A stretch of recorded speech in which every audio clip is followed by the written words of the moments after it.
ចាសូមជម្រាបសួរពុកម៉ែបងប្អូនទាំងអស់គ្នាចាថ្ងៃនេះដែរនៅខ្ញុំមាននៅមុខម្ហូបចៀនជូនត្រីចាអញ្ចឹងសម្រាប់ត្រីនៅខ្ញុំប្រើត្រីចំនួន1ក្បាលចាហើយខ្ញុំបានធ្វើឲ្យស្អាតហើយនឹងលាងទឹកជំរះដើម្បីកុំឲ្យមានក្លិនឆ្អាបណាបងប្អូនចាយើងលាងឲ្យបានច្រើនទឹកបន្តិចទៅបងប្អូនដើម្បីកុំឲ្យមានជាប់រំអិលនិងក្លិនឆ្អាបត្រីចាក្រោយពីលាងសម្អាតហើយនេះខ្ញុំក៏ដាក់កញ្ច្រែងសម្រាប់វាទុកមួយឡែកចាបន្ទាប់មកនេះខ្ញុំក៏បើកភ្លើងដាក់ខ្ទះឲ្យក្តៅហើយនឹងចាក់ខ្លាញ់ចូលផងដែរបងប្អូនចា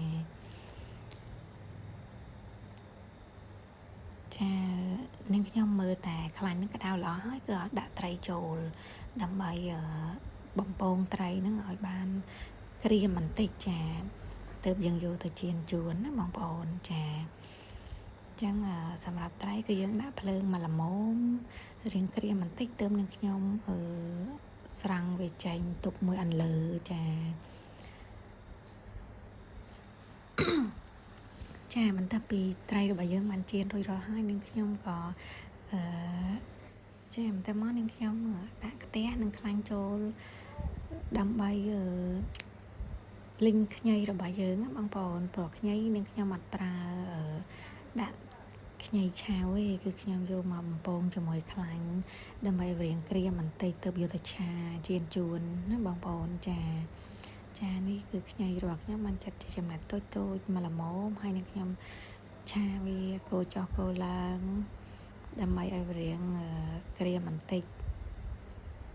ចាព្រោះអត់ខ្ញុំអត់ទៅចូលចិត្តញ៉ាំខ្ញីស្រស់ឲ្យបងប្អូនចៀនជូនអញ្ចឹងគឺខ្ញុំចូលចិត្តរៀងក្រៀមចាមើលតែខ្ញីរបស់យើងមិនទាន់ក្រៀមល្អទេចាសម្រាប់ខ្ញីនេះដែរបើសិនជាបងប្អូនចូលចិត្តញ៉ាំស្រស់រៀងស្រស់ក៏បងប្អូនមិនចាំបាច់យកវាមកលីងដូចខ្ញុំនេះដែរទេគឺបងប្អូនអាចឆាទាំងស្រស់នឹងបានណាបងប្អូនចាតែបើសម្រាប់ខ្ញុំនឹងគ្រួសាររបស់ខ្ញុំគឺចូលចិត្តញ៉ាំរៀងក្រៀមបន្តិចចាមើលតែខ្ញីរបស់ខ្ញុំក៏ចាប់ដើមក្រៀមហើយដែរបងប្អូនចាអញ្ចឹងប៉ុណ្ណឹងគឺ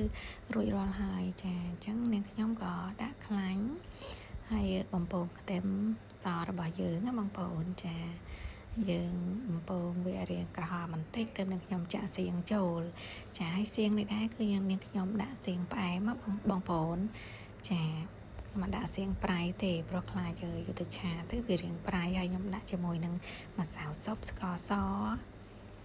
ចូលផងដែរចាសម្រាប់អំបិលទឹកត្រីអីគឺនាងខ្ញុំអត់ប្រើទេព្រោះសៀងរបស់យើងគឺមានជាតិប្រៃហើយបងប្អូនចាហើយនាងខ្ញុំបន្ថែមជាមួយនឹងទឹកបន្តិចផងដែរចាចាក់ខ្ញីចូលហើយត្រឡប់ចុះត្រឡប់ឡើងថែមទឹកបន្តិចដើម្បីឲ្យឆារបស់យើងកាន់តែមានជាតិណាបងប្អូនចាបងប្អូនអាចភ្លក់មើលរសជាតិតាមចំណង់ចំណូលចិត្តរបស់បងប្អូនចូលចិត្តសាបប្រៃល្មមតាមចំណង់ចំណូលចិត្តចាហើយនេះបន្ទាប់មកនឹងខ្ញុំក៏ដាក់ត្រីដែលយើងបានបំពងនឹងចូលចាត្រឡប់ចុះត្រឡប់ឡើងចា